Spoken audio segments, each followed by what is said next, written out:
خیابون راه پیدا کنم برای جنگیدن با این مسائل، اون روز مطمئن باش چشمان و دیده ها و تمام چیزها رو بر این قضیه میبندم و به افرادی که به این ظلم ها، به این اتفاق ها دارن رقم میزنن هیچ دیده ای نخواهم داشت.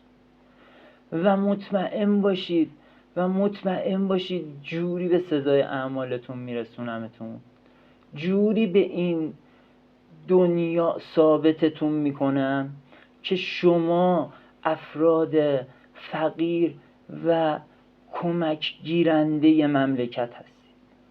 افرادهای گدایی هستید که فقط نیاز دارید مردم به شما کمک کنن. اولین کاری که کردم این رو نشون بدم شرکت مخابرات کشورمون بود. شرکت مخابراتمون به خاطر اینترنت بود که برگشتم گفتم اگر بلاگری که به وجود اومده و این لایک ها و این افرادی که بنده رو پسندیدن و کامنت گذاشتن پولش کاملا به این افراد برسه. چرا زندانی ها رو مثال نزدم؟ چون اونا افرادی هستن که مشکل دارن و توی یک دیوار بسته جا موندن، توی یک دیوار بسته افتادن و نمیتونن کاری کنن.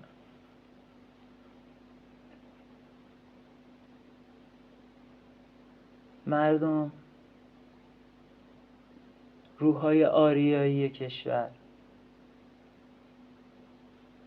حواستون باشه افرادی که راحت نشستن توی جاشون، افرادی که راحت میگن برای ما بجنگید و ما به اون قدرت برسیم، اینها افرادی هستند که دارن فقط تفکرات شما رو گول میزنن و هیچ آگاهیتی به شما نمیدن.